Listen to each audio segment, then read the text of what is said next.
Hello everyone, my name is Cullen Smith. I'm a published author. Today I would like to introduce you all to my brand new published book, The Hive Mind Invasion of Civilization, a compendium of esoteric science, symbolism, and universal secrets. If you'd like to purchase this book, you can head over to my brand new website that I've set up at liftingtheveil.tv, and I will see all of you there.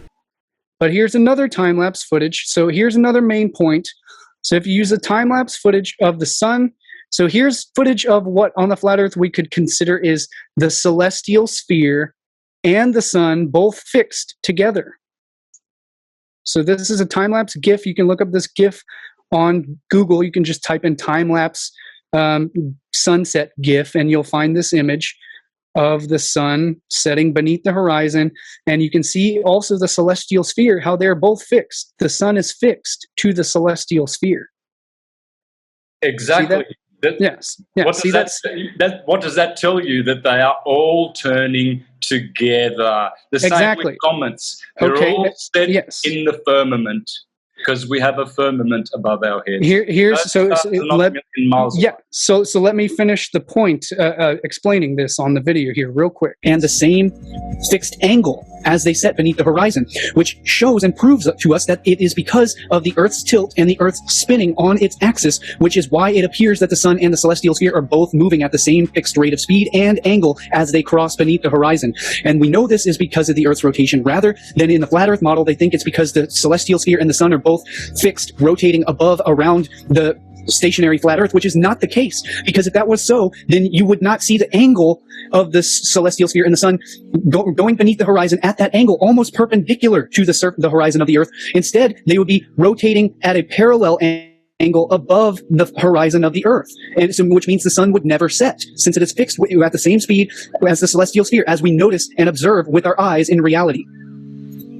And so again, this angle of the celestial sphere, so you have it. If the sun was fixed to the celestial sphere, it would be going horizontally above the flat Earth. So the sun never sets above the flat Earth. It never goes beneath the horizon. So it would not be at a perpendicular angle to where we're standing on the Earth, the horizon. It would not be perpendicular and going beneath the horizon, as we clearly observe in all the footage of the sun setting beneath the horizon. It does not, the celestial sphere does not circle at a parallel angle to the flat Earth, to the horizon. Yeah, it doesn't do that.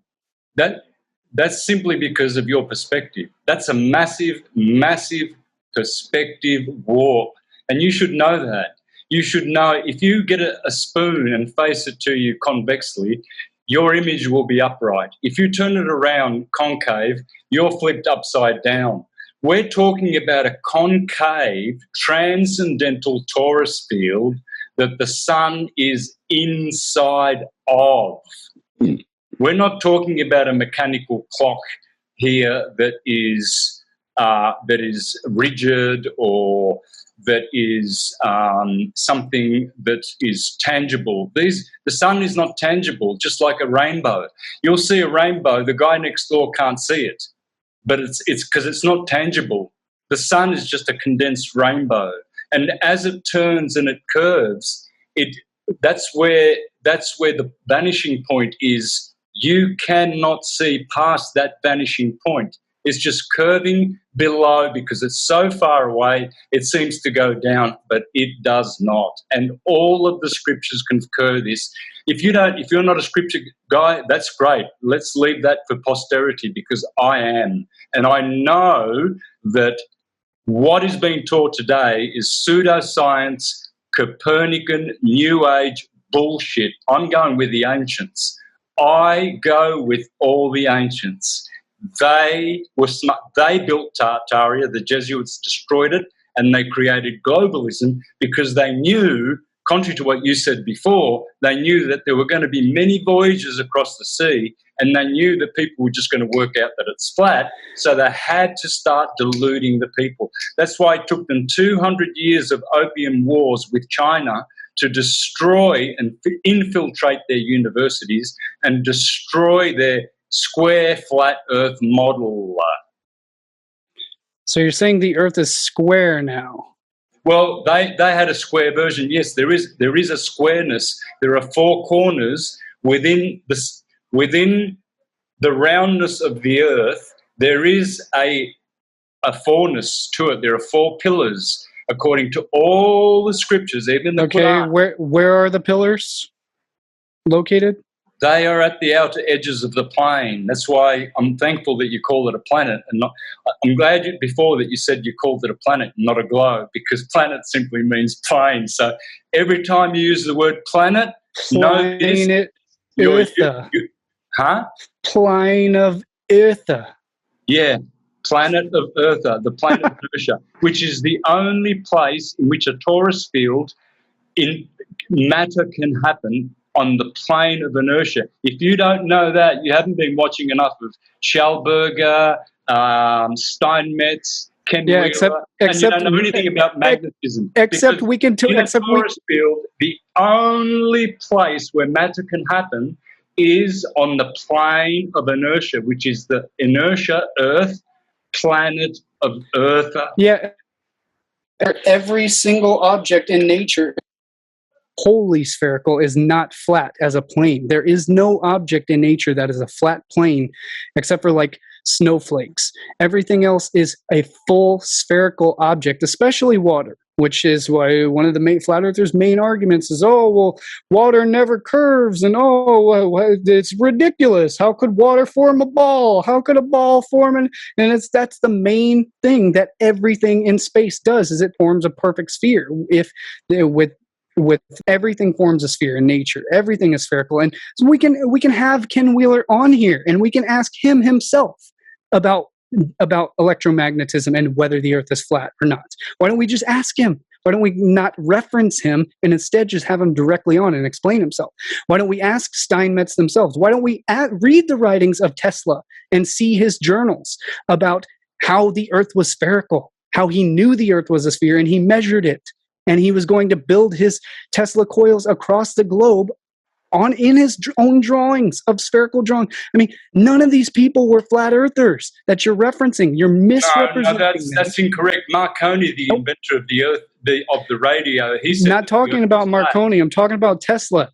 Tesla's journals. I've got it here in my documentary. I've looked up the exact time stamp. I'm not sure exactly where, but in fact, the modern electric universe theory stems mostly from the work of the famous Nikola Tesla, who built all of his ideas and inventions upon the knowledge that the Earth is a spinning ball. The Flat Earth crowd apparently decided that they could portray him as a champion of Flat Earth physics simply because he had criticized Einstein's theory of relativity. And to do this, they cherry-picked and quote-mined a handful of his words out of the countless statements where he refers to the Earth as a sphere. In fact, several of his patents and many of his most popular ideas require the Earth to be a globe. So using his work to support the Flat Earth theory is just plain ignorant. It's rather like a child who's playing with a tetherball. Tesla was so creative, he envisioned using his power transmitter to spank the ball, put a great big ball of electricity, by analogy, a pulse of electricity in the ionosphere, and it would very weakly distribute itself all the way around the world. And when it came around the other side, just at the right moment, he would spank it again with another pulse of electricity, and he'd keep doing this until the accumulated energy was so great that it would be a resource to be pulled back out of the sky by a proper antenna. Flat-tards were apparently so desperate to contest this point that one of them either altered or invented this quote attributed to Tesla to make it sound like he believed in a glass firmament over the Earth. The very last sentence here seems to be completely made up, because it doesn't fit in with the rest of the quote, and no one has been able to cite an actual source where Tesla said it. They did something similar with a quote that they attributed to Einstein, but actually came from Stuart Chase. And if you read the rest of the quote, you'll see that he was actually being a bit sarcastic, because all of these statements are false. Heavy bodies do not fall faster than light bodies, due to the laws of inertia. And boats made of iron obviously can float, due to the laws of buoyancy. What Einstein actually did say about common sense is that it's a collection of prejudices acquired by age 18. Both of these quotes are basically telling us that so-called common sense and our physical senses can sometimes lead us to the wrong conclusion. I'm sure Galileo would agree. The flat earth method of investigation, on the other hand, tells us to ignore logic and reason and to only trust our physical senses. Here's somewhere where Marconi and Pierluigi Aguina have proven that the Earth is flat with their experiments. They've proven it. I've made a video on it. You can see my video with Pierluigi Aguina on my YouTube channel, folks, where he proves that the Earth is stationary in his laboratory. Have a look at this sun. Can you see?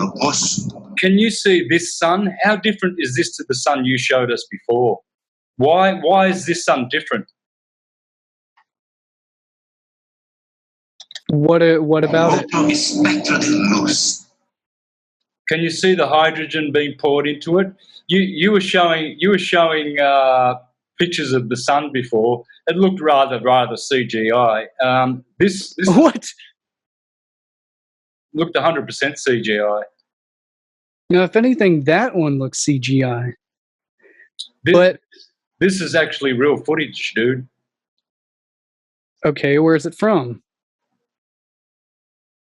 Well, See, there went a bird flying in front of it. So that proved nothing. That's again, that looks like it's filmed with a solar filter, as opposed to well, actually, no, that's not a solar filter. But yeah, what you're seeing is the atmosphere around the edge of the sun. So I mean, so what? What about it? You're seeing the hydrogen pouring into the sun because it's a hydrogen portal.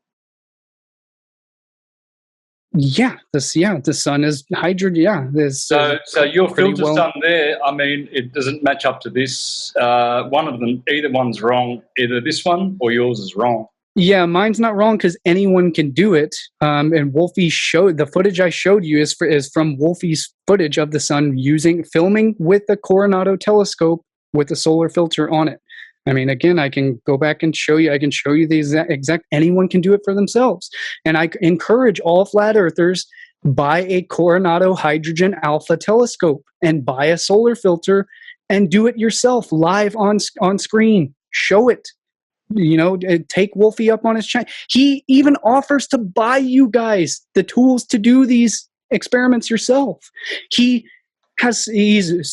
very well off. He's a commercial pilot. He buys all of these toys, all these technological tools. He buys tons of drones. He buys tons of telescopes. He buys all this software, and he offers to buy you guys expensive cameras, expensive telescopes, and he will let you do the experiments for yourself. You can do this for yourself. I mean, anyone can do it.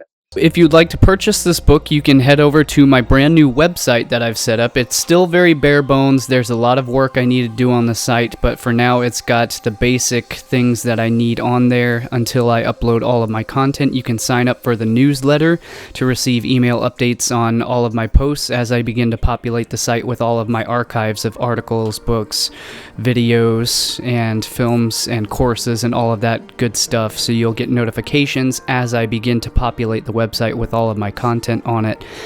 So that's a good reason to sign up right now, even though there's no content on it yet. But you can pick up my books there. I've got my Hive Mind book. I've also got a couple other titles that I've released which are just study aids. They are journals such as Divine Manifestations, a dream journal to log your dream and awakening experiences and to highlight any insights or intuitions that may come to you along your process of growth and exploration of all of this content. I've got a food journal to log your nutritional progress and to log your health and fitness progress as well. And I've got a 50 Days of Gratitude journal as well, and I will be releasing several more titles as well to help expand and explore your own creativity and things of that nature. So these make great gifts for any friends, beloved family, any loved ones. So these are great gifts that you can pick up and also support Lifting the Veil and the work that I do in the process. So feel free and head on over to my brand new website, liftingtheveil.tv. And I will see all of you there. All right, have a great day. Thank you. My name is Cullen Smith. This is Lifting the Veil. You can find all of my full books, presentations, videos, films, articles, posts at subscribestar.com/liftingtheveil. Patreon has suspended this work and my account and income stream for this content. So if you are a supporting patron, then please, I ask you to move your support over to subscribestar.com/liftingtheveil. And I have just established a completely free, uncensored, totally free speech social media platform that replaces Facebook, Twitter, YouTube, every other platform all in one on liftingtheveil.locals.com. You can download the Locals app and you can join our group and have totally free speech and totally uncensored, unrestricted content access. And there is also a ton of exclusive content, and I will leave the cited reference links in the description down below. So you can check that out for all of my full content, and I will see you guys in the next video. I rely solely on word of mouth, and the recommended algorithms are not recommending any of my videos or films anymore. My channel has literally been completely restricted, so I rely on your help by sharing my work around if you appreciate it, and leave me your comments. I definitely want to know what you have to share and what you have to think about all of this stuff, and I will see you in the next video.